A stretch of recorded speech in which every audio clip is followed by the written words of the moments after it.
Hey, play the Simba music. Play the one that goes, "Ha, Savenya." That one? Don't make me sing it. Don't make me sing it. Oh gosh, sorry.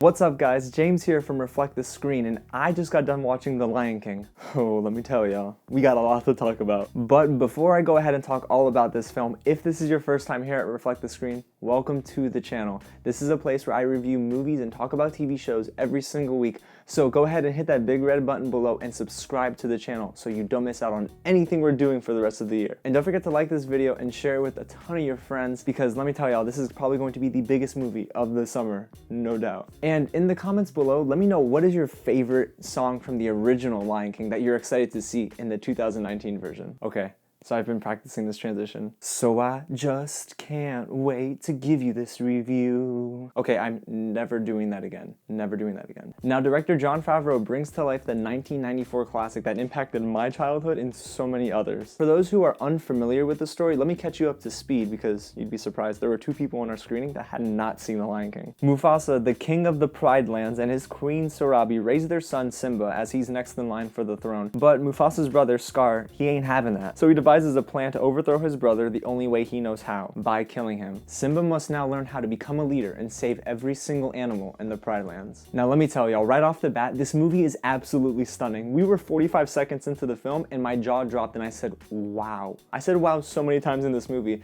because the CGI and the visual effects, they're game changers. This is probably the best CG I've ever seen in a film to date. I'm not over exaggerating when I say that, but every single detail, every single bit of hair on every animal in the landscapes, I think that you owe it to yourself to see it on an IMAX screen like my girlfriend and I did, because it is the way to view this movie. It's breathtaking. Now, each setting, like I said, is beautiful, but that can't happen without the direction of the film. Thanks to Jon Favreau, this movie really is 100 times better than it probably had any business being. But that's because he scoped out each setting, and he really is just a visionary. I think that he's great at what he does. Jon Favreau is the only one that should ever do live-action Disney movies at this point. But I'm not gonna lie to y'all, it wasn't the director that caught my eye, it's this cast list. Yo, this cast list is fire. Okay, let's just go through some of the performances because I'm super excited to talk about it. James Earl Jones returns as Mufasa, and Chiwetel Ejiofor voices Scar. What I really love is that James Earl Jones, listen, he's James Earl Jones. That man has not changed. I'm so glad they didn't recast Mufasa. But for Scar, Jeremy Irons was in the original, and I think that there's enough here that Chiwetel Ejiofor brings to the table that separates his performance from Jeremy Irons' performance. Speaking of duos on screen, Pumbaa and Timon are scene stealers in this movie. Seth Rogen voices Pumbaa and Billy Eichner voices Timon. And let me tell you guys,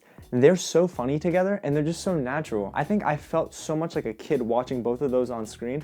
And was anyone gonna tell me that Billy Eichner can sing? As for Seth Rogen, the man can't sing, but it's kind of funny, so it falls in line. So John Candy is Rafiki, and I think that he's very authentic in the role, and that's another positive about the movie, is that it's very true to its African roots, and that's huge. So J.D. McCrary, who starred in Little, actually comes back and plays young Simba. And let me tell y'all, little dude can sing. I mean, he gives a very convincing performance, but the man's got some vocals on him. And now on to our 2 main leads, Donald Glover and Beyonce. Now, Donald Glover voices Simba, and Nala is voiced by Beyonce. Let me tell you guys, their singing together is A1. It is so good. Donald Glover really dives into his character as Simba, and Beyonce is just so great with her vocals in this movie that I think it overshadows her acting, but not because her acting is terrible. I just think it's because when I hear Nala outside of the singing, it sounds like Beyonce. Donald Glover makes me believe in the character Simba. So I think Beyonce is just not awful in this movie. She really isn't. I just think I believe Donald Glover a bit more as the character in this movie than Beyonce as Nala. But honestly, if you love Beyonce, you need to see this movie. As for the music, honestly, it is something I hold very near and dear to my heart because the classic soundtrack is fantastic. But in this movie, I think it does each of those scenes justice. And I'm very happy about that because there wasn't one moment where I felt,